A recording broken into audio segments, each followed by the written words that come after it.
Join us on our trip to Vietnam. Wow, we're visiting Hiep and his family in Vietnam. It's a place we've never been. What will it be like? We'll start with some first impressions. The Vietnamese have to be the friendliest people in the world. Narrow sidewalks must have been designed with the purpose of separating couples so they have time to meditate. With millions of motorcycles and a growing number of cars on the road, white lines are only suggested driving lanes.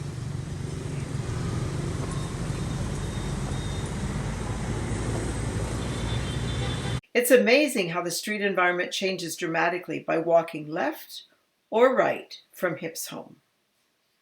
Most of the homes in Ho Chi Minh City or Saigon are long, narrow, and tall. Many are 4 to 5 stories tall. And many of these homes are multi-generational. The home where Hiep lives includes his mother on the first floor, his sister's family of 5 adults on the next 2 floors, and Hiep occupies the top floor, which he generously shared with us. Many homes also use the front part of their house as a coffee shop, convenience store, or some other small business. This was the cooler part of the year in Vietnam, and daytime temperatures were 30 to 34 degrees Celsius, which in Fahrenheit is 86 to 94. Dale and I were millionaires in Vietnam. Our $100 Canadian eclipsed into $1,600,000 Vietnamese money. That is, 1 Canadian dollar equals 17,000 VDN, or Vietnamese dollars. So, a cup of coffee there may cost $10,000, but that translates to only being about 60 cents. Because food is so inexpensive, many people eat out or go out for coffee quite often. There was a meal that we were served, and there were about 12 to 15 people there.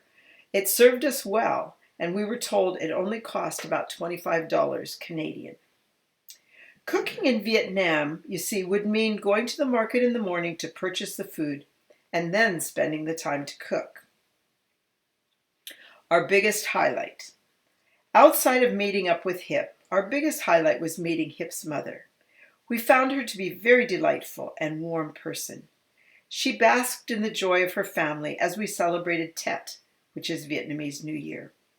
I wanted to greet Hiep's mother with the following Vietnamese phrase, Hung Han Gap Ba, which translated means, so nice to meet you, Grandma.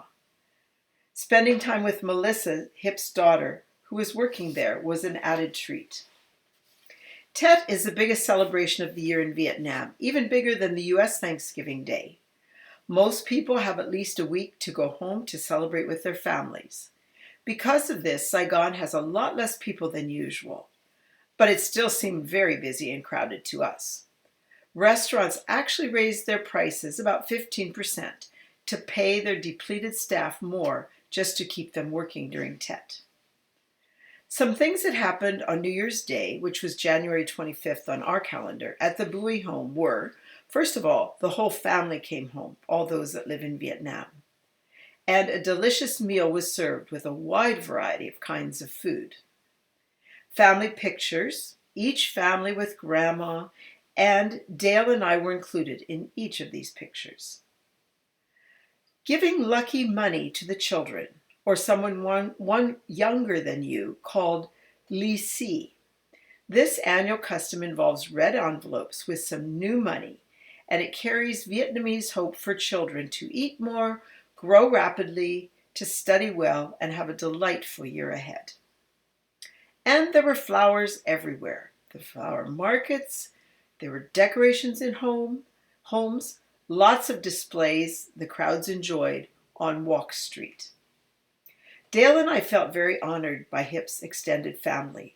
They all welcomed us warmly and with invitations to eat at their homes. They were also very generous with gifts that they gave us. While we were in Vietnam, we had the privilege of attending 2 worship services in Christian churches with Hiep and several of his siblings. One was a very large evangelical church. The other was a house church of around 12 people, and they served lunch following the worship. Dale was invited to share a short message with the house church, while Hiep interpreted for him. In Vietnam, some worship services begin at 5 a.m. on Sunday mornings.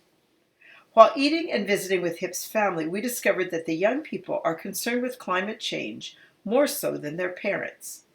Young people also believe that the Vietnamese government will become more restrictive in the future, whereas many of the older family members we talked to think that the government will continue to become more and more lenient. It is not possible to visit Vietnam and not visit historic places. We started by visiting the Cu Chi tunnels. Dale found these tunnels of great interest because he remembered reading articles about the tunnel rats, about Agent Orange, and about how the Viet Cong used these tunnels to evade the American soldiers in their guerrilla warfare. Dale even had the opportunity to jump into a tunnel via a small camouflaged lid covering. We were all also able to go through an enlarged tunnel, a small part of the 250 miles of this network, which has been expanded for tourists. Seeing the thick vegetation around those tunnels firsthand helped Dale understand how difficult it was for the U.S. Army to search and find the Viet Cong. They were smart and knew their land well. The War Remnants Museum was a dark place, not only because the victor tells the story from their perspective, but because war is dark by its very nature. We saw plenty of death, destruction, and grieving through the pictures and displays. The Reunification Palace, also known as the President's Palace, was a real highlight for a number of reasons. First, ignorantly, we walked in for free after having breakfast in the back part of the palace. Secondly, we remembered enough from our teen days, recalling the final days before the fall of South Vietnam, the panic of the Vietnamese people who were intimately connected with the USA and trying to escape in helicopters, and Henry Kissinger hammering out Paris Peace Accord. Our 2-day trip south to the Mekong Delta was filled with many interesting experiences with Tam, Hiep's brother-in-law, who was our navigator and contact. We found all the people in Vietnam to be very generous, always wanting to share food and give us gifts.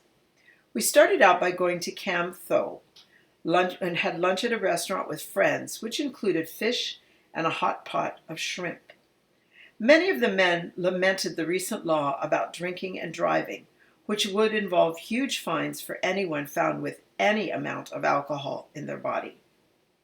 A boat was rented for us to experience a 1-hour cruise on the Mekong River. Hiep pointed out several boats that were similar to the one he escaped on, along with about 180 people back 40 plus years ago. We purchased some fruit at the water market, and each farmer or merchant on each boat would be selling one item, which would be identified by being attached to a long bamboo rod.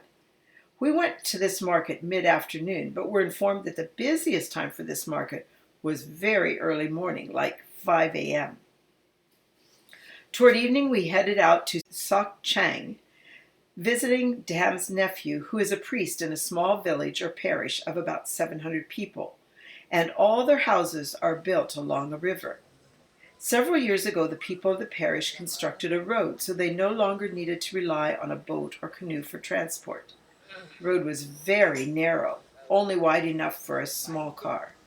This made for a very interesting ride, particularly when we met up with motorcycles and needed to navigate over a steep bridge.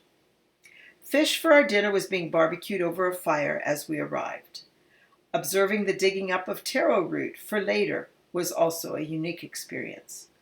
Our plan to stay at the night at the priest's house was changed due to the prevalence of mosquitoes. So we returned to Cam Tho and a lovely hotel and breakfast the following morning. Our trip back to Saigon gave us opportunity to experience the crowds of this country in a new and not so pleasant way. It was now the end of Tet, and so many people were returning home to school and work in Ho Chi Minh. This was one huge traffic jam. The drive of 140 to 180 kilometers took us 7 to 8 hours. The coffee rest, or lazy coffee on our way home, gave us a bit of reprieve. While in Vietnam, we tried our best to be good guests. Dale really pushed himself. He tried pig's ears, squid, pork, oysters, saltwater snails, too spicy for me, and possibly other things he decided not to ask. What is this? Sometimes ignorance is best. Vietnam had a great variety of fruits: Asian apple, dragon fruit, watermelon, lychee, rambutan, and more. We found their watermelon more dense and heavier than our North American watermelon. Vietnam in the past several years has experienced strong economic growth. Literacy rates are high, lifespan is quite long, new businesses are opening up. It hasn't always been like that. It's like Hiep said when he was a young boy, if a family owned a motorcycle, they were considered rich. And now, many of the families we saw had a car plus numerous motorcycles. Interestingly, sometimes motorcycles are parked inside the homes in the living room.